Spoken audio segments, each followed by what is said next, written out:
Prova muito simples. Eu vou dar 5 características de alguém e você me fala de quem eu estou me referindo, ok? Primeiro, seu nascimento foi resultado de um milagre na ventre de uma mulher. Segundo, como criança, teve que fugir para o Egito para sobreviver. Terceiro, como adulto, ensinava a sabedoria de Deus e muitos vieram ouvir essa sabedoria. Na auge da sua glória, foi morto pelos romanos. E quinto, após 2 dias morto, no terceiro dia ressuscitou. De quem eu estou falando? Que? Você deve ser uma igreja de crente. Não, eu não estou falando de Jesus. Agora tenho sua atenção. Estou falando de Israel. Mas como? Israel começou como um milagre na ventre de Sara, uma mulher de 90 anos. Israel, quando era só Jacó, seus filhos e netos, só uma família, teve que fugir para o Egito para sobreviver. Israel, no reinado de Salomão, Salomão expõe a sabedoria de Deus, de tal forma que outros reis e rainhas vieram visitá-lo. Israel, no auge da sua glória, durante o tempo de Jesus, os autores romanos escrevem que o templo em Jerusalém era mais glorioso do que qualquer construção na cidade de Roma. Foi destruído pelos romanos no ano 135. E os romanos tiveram tanto ódio do povo de Israel e do Deus de Israel, que o imperador baixou um decreto: quem fala hebraico nessa terra é pena de morte. Judeu que entra na nova cidade chamada Área Capitolina, que ele baneu o nome de Jerusalém, judeu que entra aqui morre. E terceiro decreto que ele baixou, ele falou para os seus conselheiros: busca um nome de um antigo inimigo de Israel, porque eu vou fazer que o mundo esqueça de Israel e seu Deus. Os conselheiros abriram a Bíblia, vê lá Davi está sempre lutando com os filisteus, e ele baixou um decreto, mudou o nome de Israel para Filistina, que migrou sobre 2000 anos a Palestina hoje. Quando você ouve o nome Palestina, lembra, foi dado para fazer o mundo esquecer o Deus de Israel. Mas o quinto ressuscitou no terceiro dia, como pode ser? A Bíblia diz que um dia é como 1000 anos, 1000 anos é como um dia. Israel morreu 2000 anos atrás e ressuscitou dentro dos mortos 69 anos atrás. Após 2 dias mortos, ressuscitou. Por que eu faço isso? Você quer entender Jesus bem? Você tem que entender Israel. Você quer entender Israel? Você tem que entender Jesus. São inseparáveis. Muito bem. Então eu acho que agora vocês estão prontos para a mensagem, ainda que não passou a prova. Talvez a gente repete a prova no final. Também é preciso começar já pedindo perdão da igreja em geral. Provavelmente vocês nunca me ouviram ensinar errado, mas eu sei que foi vezes que eu ensinava aqui no Brasil que Deus lançou um plano com Adão e pecado entrou e estragou o plano. Deus coçou a cabeça, lançou um novo plano com Noé. Pecado entrou e destruiu aquele plano. Aí Deus coçou a cabeça, escolheu Abraão, novo plano. Pecado estragou aquele plano. Finalmente ele achou um bom plano chamado Jesus. Gente, isso está errado. Isso é que a Bíblia chama profanar o nome de Deus. Nós vamos ver em Ezequiel como e porquê. Mas a razão simples é que Deus disse a Abraão: eu te dou promessa eterna. Mas a igreja vai falando: olha, as promessas para Israel, Deus rejeitou eles. A igreja agora é nova em Israel. A igreja é Israel espiritual. A igreja é a Israel verdadeira. Todos esses faz Deus mentiroso quando Ele fala as promessas para Israel. Jesus não é plano B, nem plano C. Jesus é o único plano. Abra suas Bíblias para 1 Pedro, capítulo 1, versos 18 a 20. Sabendo que fostes resgatados com o precioso sangue de Cristo, como de um cordeiro imaculado e incontaminado, o qual em outro tempo foi conhecido ainda antes da fundação do mundo, mas manifestado nesses últimos tempos por amor de vós. O que o Pedro está falando aqui? Esse Jesus, nosso Messias, esse cordeiro que derramou seu sangue por nós, foi conhecido por Deus antes que Ele nos criou. Vamos pular para Apocalipse, capítulo 13, verso 8. Está falando aqui que nossos nomes estão escritos no livro da vida do Cordeiro que foi morto 2000 anos atrás? Não, desde a fundação do mundo. Se você não lembra nada mais que eu falo, lembre disso. Eis o amor de Deus. Ele sabia que para criar filhos na sua imagem, com o direito de escolher e amá-lo, e Ele queria que nós escolhemos amá-lo. Ele podia ter forçado, mas não, Ele queria que escolhemos amá-lo. Ele sabia essa liberdade de escolher. Ele inclui a liberdade de rejeitá-lo. Então, antes de criar o mundo para pôr nossos filhos, Ele já sabia que pecado seria um problema. Então, o Cordeiro foi morto antes da criação do mundo. Gente, eis o amor de nosso Deus. Agora, esse perdão que foi pago antes de criar o mundo, nós temos que escolher, nós temos que receber. É dado de graça, mas ela custa tudo que somos para receber.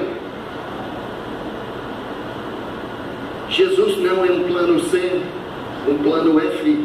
Ele é o único plano. Por isso a Bíblia diz: Ele é alfa e ômega. Ele é o início e Ele é o fim.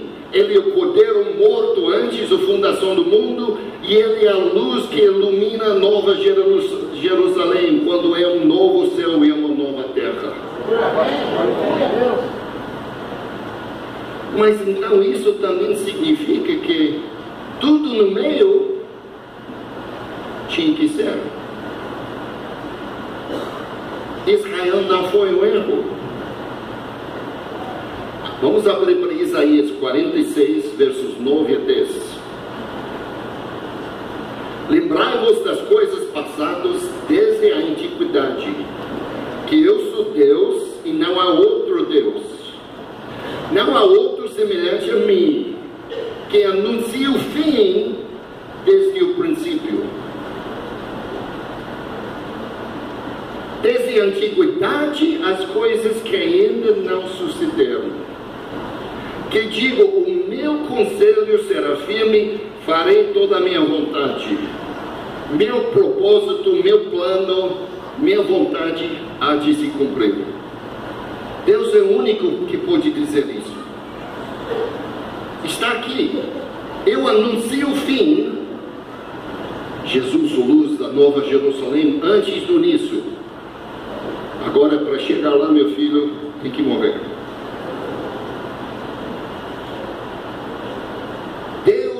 está cumprindo o seu propósito. E, gente, não é acidente que você está aqui hoje. Não é acidente que seus apóstolos estão liderando vocês. Eu tenho que falar uma coisa. Quando eu entrei aqui nesse ambiente de adoração, eu já estava em casa. Porque o amor que eu senti para Jesus, a presença que vocês recebem tão alegremente do Espírito Santo, eu falei, bem, Pai, eu estou em família. E nem toda igreja se encontra isso. Agora, a mensagem de hoje é sobre o mensageiro de Deus. E vamos abrir para Isaías 40, verso 9, para saber desse mensageiro. Agora, a versão que está na tela é a versão Almeida. Tu, anunciador de boas novas a Sião, ou tu, mensageiro de boas novas a Sião, tu, anunciador de boas novas a Jerusalém. Mas esse versículo não lê assim no hebraico. Eu estava lendo ela no hebraico. E a frase aqui, tu, mensageiro de boas novas a Sião, no hebraico é apenas duas palavras. Mevaseret, Zion. E ao lado de Jerusalém tem uma cidade cujo nome é Mevaseret, Zion. E quando você vai pela estrada do aeroporto para Jerusalém, você passa só uns 5 minutos antes de entrar em Jerusalém, a saída para Mevaseret, Zion. E todo israelense hoje sabe que Mevaseret, Zion significa Zion, meu mensageiro de boas novas. Não está referindo ao mensageiro que vai falar a Zion. Diz que Zion é um mensageiro de boas novas. E Mevaseret, Jerusalém, diz que Jerusalém é um mensageiro de boas novas. Agora, gente, eu confesso, quando eu li isso me perturbou. Porque as boas novas, para mim, é a morte e a ressurreição de Jesus. É a redenção que nós temos. Ele pagou o preço dos nossos pecados para trazer-nos juntos o Pai. Então eu comecei a lutar. Deus, como? A nação de Israel, Zion, é um mensageiro de boas novas. Como Jerusalém é um mensageiro de boas novas. Agora eu vou começar a mostrar a você um pouco da caminhada que eu fiz com Deus para entender isso. E, gente, a conclusão é que nós vivemos na melhor época da igreja de toda a sua história até hoje. Primeiro vamos falar um pouco da história da igreja. Hoje em dia, eles calculam que são 700 milhões de cristãos que vivem andando no poder do Espírito Santo no mundo. Todo este mover, esse grande crescimento da igreja, começou com o avivamento da Rua Azusa, em 1906. Então, olhando isso, eu perguntei, Deus, o que estava acontecendo com os judeus nesse tempo? Um ano antes, 1905, foi o sétimo número, muito interessante, o 7º Congresso Zionista. Agora, o que é um zionista? Um zionista é uma pessoa que diz que os judeus têm que voltar a Sião. Eles têm que estabelecer sua nação, Israel. Agora, esse foi o 7º Congresso. No 6º, 3 anos anterior, eles quase decidiram aceitar a oferta de Inglaterra, de uma colônia na África. Inglaterra estava sugerindo aos judeus, estabelece sua nação em o que hoje é Uganda. E quase aceitaram. Mas no 7º, o voto foi unânime. A nação judia tem que estar na terra bíblica de Israel. Olha, gente, Deus começou a mover no povo judeu, dizendo, é hora de voltar à terra, e ele começou um avivamento com o Espírito Santo que continua até hoje. Próxima data na história da igreja, pelos historiadores, é 1948. É dado como a data, o ano em que o movimento de curas começou. Eu tive a honra de trabalhar ao lado de Oral Roberts, um dos grandes evangelistas e homens com ministério de cura. Ele começou em 48. E outros como A. Allen e William Brandon. Esses homens compraram tendas que cabiam 10 mil pessoas e fazia campanha de 30 dias numa cidade e depois fechava a tenda e ia para outra cidade. Levaram milhares de pessoas a conhecer Jesus e milhares de pessoas a serem curadas milagrosamente. Alguém sabe o que aconteceu com Israel em 1948? Ressuscitou. Virou uma nação em um só dia. Vamos abrir para Isaías 66, verso 8. Quem jamais ouviu tal coisa? Quem viu coisas semelhantes? Poder-se-ia fazer nascer uma terra em um só dia? Nasceria uma nação de uma só vez? Mas Sião esteve de parto e já deu luz a seus filhos. Historicamente, é impossível uma nação nascer de um só dia. Historicamente, o processo é umas guerras, umas lutas, aí devagarzinho uma nação reconhece, outra nação reconhece e assim se vai. Só pode se conhecer uma nação num só dia depois que as Nações Unidas foi formado. E foi formado em 47. Em 48 houve votação, reconheceram Israel. E olha, queridos, o embaixador de Israel teve um voto-chave nesse reconhecimento de Israel. Deus ressurreta a nação, cura a nação de Israel, traz de dentro dos mortos e Ele dá curas à sua igreja, para que a igreja comece a curar os enfermos. Próximo ano que os historiadores dizem uma mudança na vida da igreja foi o ano 1967. De Azusa até 67, o poder do Espírito ficava restrito às denominações pentecostais. O maior desses aqui em Brasil é a Assembleia de Deus. Mas de repente no ano 67, é como que o Espírito Santo virou contagioso como gripe. E de repente presbiterianos, e batistas, e metodistas, e congregacionais e até católicas estão orando em línguas, estão orando para os enfermos, vendo gente curado. E o Espírito Santo começou a se espalhar a todos que chamam Jesus Senhor. Alguém sabe o que aconteceu em Israel em 67? Gente, Jesus profetizou esse momento. Vamos abrir para Lucas, capítulo 21, 24. Jesus está falando de Jerusalém. E cairão a fio de espada, e para todas as nações serão levados cativos. E Jerusalém será pisada pelos gentios, até que os tempos dos gentios se completem. O próprio Jesus dizia, Jerusalém vai ser pedido por judeus. Os gentios vão dominar até que chega o fim dos tempos dos gentios. Esse fim dos tempos dos gentios, única outra vez usado na Bíblia é Paulo, em Romanos 11.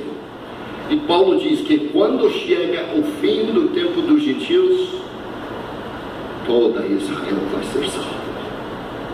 Agora, esse fim do tempo dos gentios, eu já sei que é mais de 50 anos o fim. Que começou 50 anos atrás, quando Jerusalém voltou a ser judia. Talvez é 70 anos, talvez é 150, eu não sei, mas eu sei que nós estamos vivendo este fim dos tempos dos gentios. Então, Jesus devolve o coração a Israel, seu capital Jerusalém, a cidade de Davi. E Ele dá seu coração, o Espírito Santo, a toda a igreja.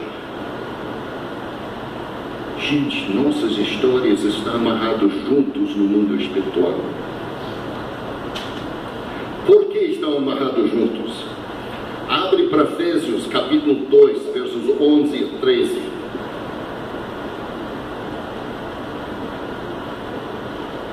Lembrai-vos, estáveis sem Cristo, separados da comunidade de Israel, estranhos às promessas, não tendo esperança e sem Deus no mundo.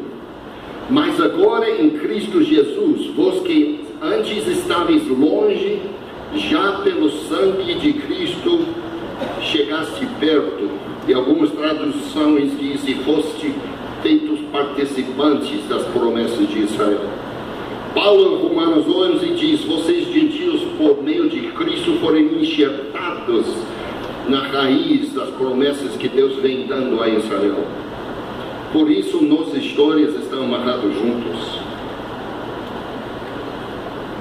Agora eu comecei pedindo perdão de ter profanado o nome de Deus. Abre para Ezequiel capítulo 36.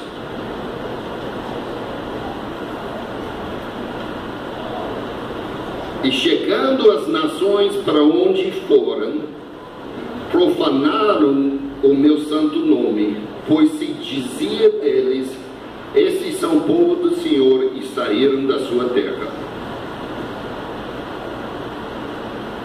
Quem profanaram as nações que diziam, olha, judeus são espalhados, Deus os rejeitou, eles não estão na sua terra. Mas essa interpretação de Israel com Deus era natural, porque por 2000 anos eles não viviam como nação na sua terra. Por 2000 anos eles sofreram a punição dos seus pecados. Gente, não esquece isso. Deus pagou para pecado antes da criação do mundo, mas pecado tem um preço. E se você não abraça Jesus e deixa que Ele leve o preço do pecado, você paga. Verso 22, mas eu os poupei por amor do meu santo nome, que a casa de Israel profanou entre as nações para onde foi. Verso 22, dize portanto a casa de Israel, assim diz o Senhor Jeová, não é por vosso respeito que eu faço isso, ó casa de Israel, mas pelo meu santo nome, que profanasse entre as nações para onde vós fostes. E gente, essa é importante para nós. Deus não está restaurando Israel por amar eles mais do que nós. Ele está restaurando Israel por amor do seu santo nome. Ele fez promessas e ele vai cumprir, o povo merecendo ou não. E falo isso porque tem gente que cai na erra de começar a adorar Israel e esquecer de adorar a Deus de Israel. Gente, nós amamos Israel, nos servimos, nos abençoamos, mas é por causa de Deus, não por amor a eles. Ele nos ama tanto quanto Ele ama o povo judeu. Continuando, verso 23. E eu santificarei o meu grande nome, que foi profanado entre as nações, o qual profanaste no meio delas, e as nações saberão que eu sou o Senhor, diz o Senhor Jeová, quando eu for santificado aos seus olhos. E 24. E vos tomarei dentre as nações, e vos congregarei de todos os países, e vos trarei para a vossa terra. Agora essa colocação, que quando vocês forem espalhados, isso levou as nações a profanar meu nome, porque as nações dizem, esse é o povo de Deus, mas não está na terra que Ele prometeu. Isso me faz lembrar Moisés lá em Êxodo, capítulo 32. Lembra a história? Ele subiu ao monte, voltou com os mandamentos, chegando lá embaixo, Arão tinha feito um bezerro de ouro, estavam todos praticando idolatria. E Deus fala, Moshe é Moisés em hebraico. Moshe, vou matar todos eles. Vou começar com vocês, seus filhos, uma nova nação. Moisés podia ter enchido o peito e disse: Deus, finalmente, esse é o bom plano. Eu vou ser o pai da nova nação. Mas Moisés disse: Deus, não! As nações sabem que você nos tirou de Egito. Se você mata todos eles aqui no deserto, as nações vão dizer: é porque você é incapaz de salvá-los. E ao ver isso, eu sinto que Deus falou: eis Moisés. Ele merece ser o líder deles, porque ele intercedeu para eles, em vez de aceitar que eu matasse eles.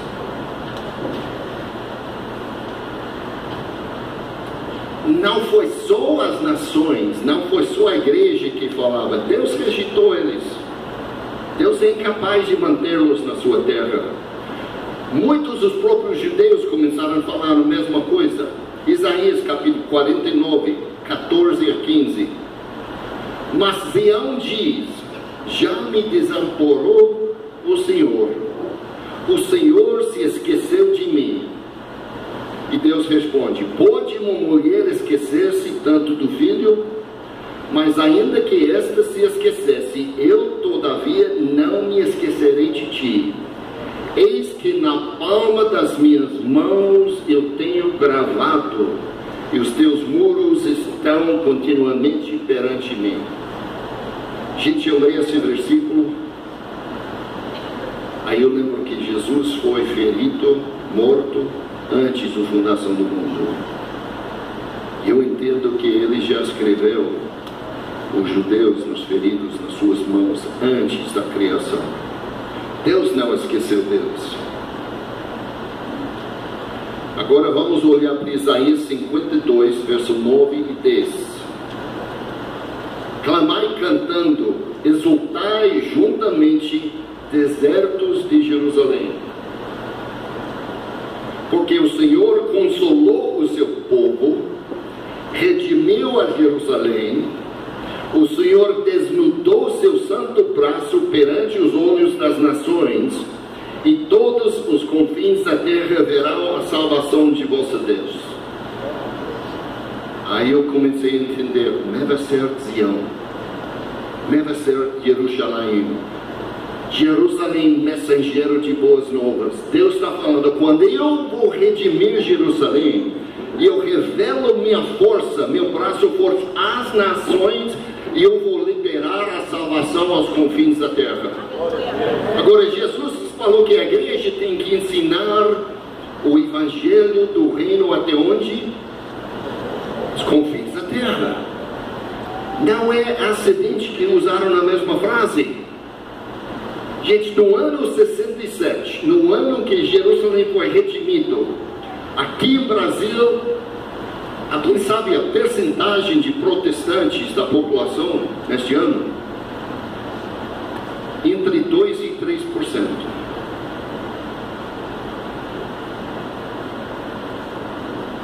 Vamos falar 3% dos brasileiros protestantes seguindo Jesus.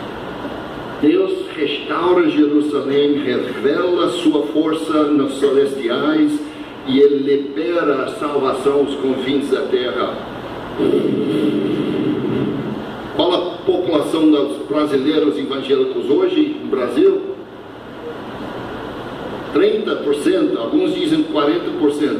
Gente, de 3% a 30% em uma geração, esse é milagroso. Nunca se ouviu de tão rápido crescimento na igreja. E não é só o Brasil. Coreia do Sul, 67 era 2% não protestante, cristão, católico e protestante.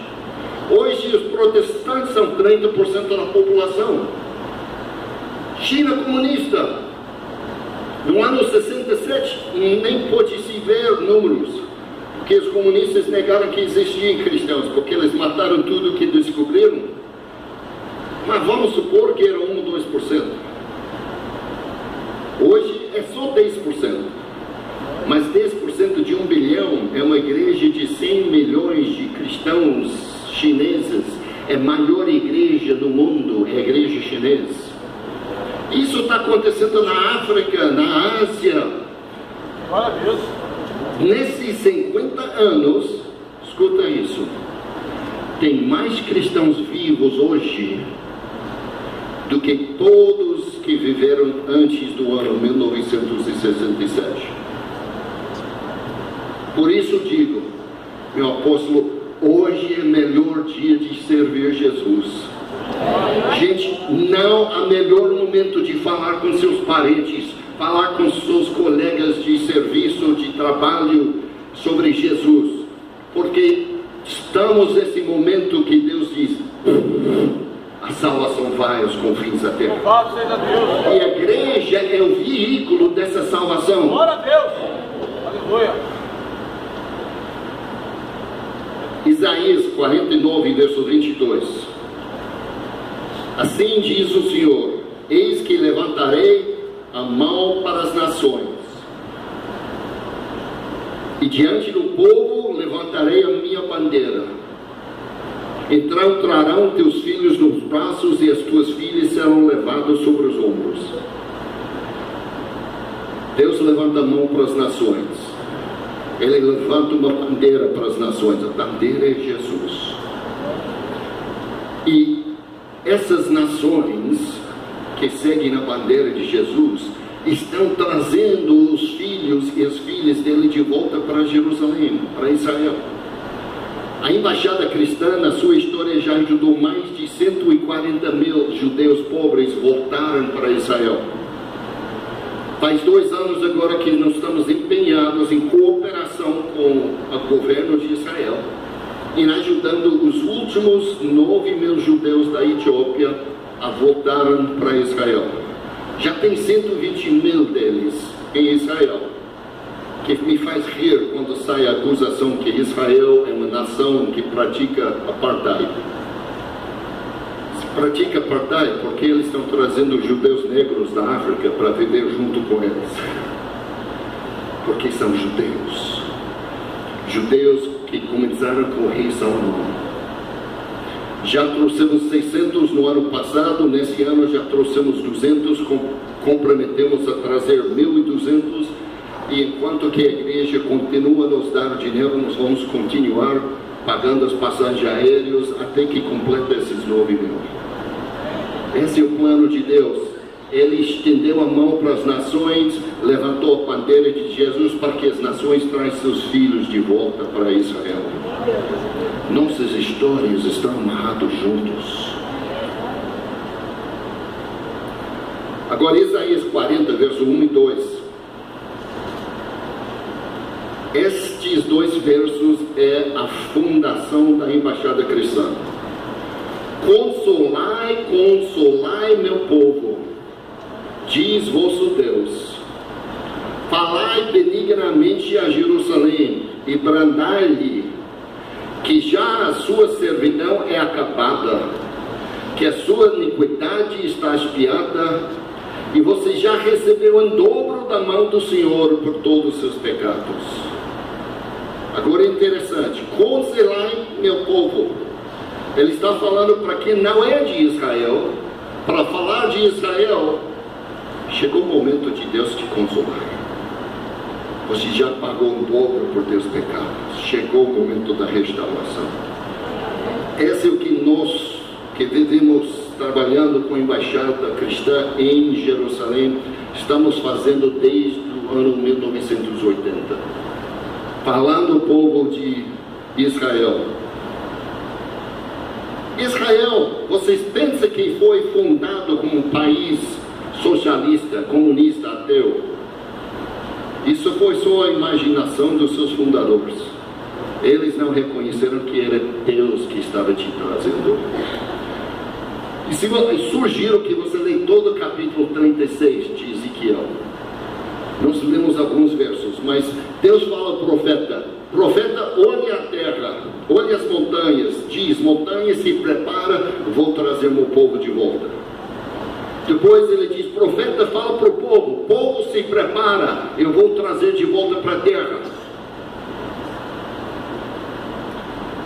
E Ele está cumprindo suas promessas. Neste capítulo, Ele diz: vocês vão chegar na terra com coração de pedra. Eu vou tirar o coração de pedra por um coração de carne. Depois eu vou derramar meu espírito. Depois eu vou escrever minha lei no seu coração. Eu entendo isso, nesses 50 anos, foi fundado como uma nação até o coração de pedra. Hoje é um povo que diz: só a misericórdia de Deus que nos mantém aqui, virando o coração de carne. Eu estou orando para derramar do Espírito Santo cair sobre eles. Me acompanhe nessa oração. Agora, Isaías 40, versículo 5. E a glória do Senhor se manifestará, e toda a carne juntamente verá que foi a boca do Senhor que disse isso. Quando chega o momento de consolar o povo, a glória do Senhor vai começar a encher a terra. É isso que nós estamos vendo no mover da igreja hoje. Vamos olhar apenas mais um versículo e eu vou terminar com uma história de uma missão secreta. Alguém aqui gosta dos filmes de espiões, de missão secreta? Pode ser honesto. Ok. Bom, tem um melhor do que vocês têm lido ou visto, porque envolve cristãos numa missão secreta e Jesus sendo glorificado. Mas Isaías 49, verso 6, disse mais: pouco é que sejais meu servo para restaures os tribos de Jacó e tornares a trazer os guardados de Israel. Também na igreja eu te dei como luz para os gentios, para seres a minha salvação até a extremidade da terra. Quando nós estamos colaborando com Deus na restauração de Israel, Ele está intensificando a luz e a presença da sua glória através da igreja, para que a salvação chegue aos fins da terra. Agora, em janeiro, o exército de Israel chegou a nós na embaixada. Falou: olha, temos uma operação secreta, não pode falar para ninguém. Já nos liberaram de falar, senão eu não estivesse contando contigo. Isso, segura um pouco. Naquele momento eles falaram: olha, o mundo não sabe, mas desde a guerra na Síria começou, nós estamos ajudando as cidades na fronteira com Israel. Nós estamos dando alimento, nós estamos dando medicamento, estamos dando roupa, estamos dando combustível. O que nós como exército temos, nos damos, mas não tem bebês no exército. E é uma crise, estão faltando leite em pó para mamadeiras. Vocês, como embaixada cristã, podem comprar. E nós tivemos um dinheiro que estava sendo doado a nós para emergentes humanitários. Aí usamos esse dinheiro, compramos 12 mil caixas de leite em pó para as mamadeiras. Em janeiro, fevereiro e março, o exército foi dando isso para o povo da Síria. Aí, chegando lá para abril e maio, eles voltam para nós e dizem: olha, nós estamos intensificando nossas atividades. E é uma organização cristã que está disposto a montar equipes médicos, e nós vamos enviá-los por dentro da Síria para começar a cuidar medicamente dentro da Síria, porque Israel já tratou mais de 5 mil pessoas na Síria nos seus hospitais, mas é mais barato, mais eficiente, melhor para os feridos a tratá-los localmente em vez de tratá-los algumas horas em cima de cavalo para secar a fronteira. Aí eles falaram: vocês como embaixada cristã podem nos ajudar comprando medicamentos para essas equipes? Falamos: sim, nós vamos orar sobre isso. Aí eu recebi uma ligação alguns dias depois da minha esposa. Ela é uma enfermeira formada, chefe do UTI, especializado em vítimas de trauma. Ela diz: Barry, Deus está falando que eu tenho que entrar na Síria com essa primeira equipe.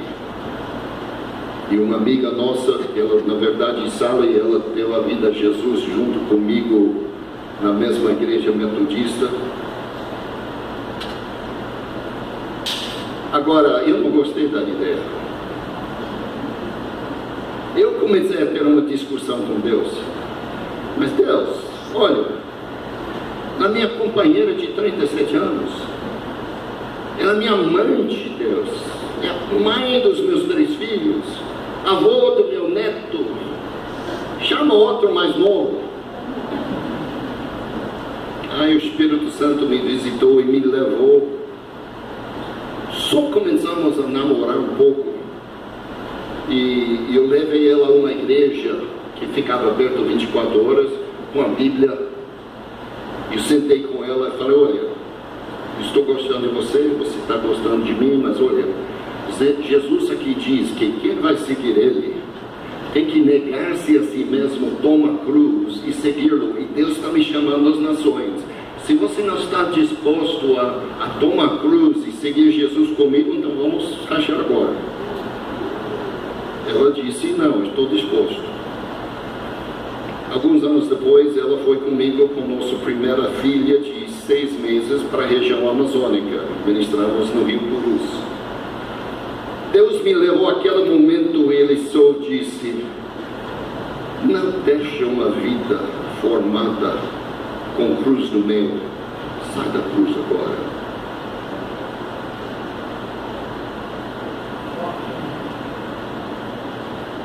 Sim, Senhor. Deus, eu vou te abençoar. Deus quer que você esteja nessa equipe. Mas quando eu falei assim, não foi inocente, não. Onde Deus te chama, Ele te protege. Eu sei a história da igreja, eu sei dos mártires que deram suas vidas, mas que nasceram avivamentos por causa disso. Eu conheço o Salmo 116, precioso nos olhos do Senhor é a morte dos seus santos. Foi cruz para eu abençoá-la. Graças a Deus, ela saiu. Agora,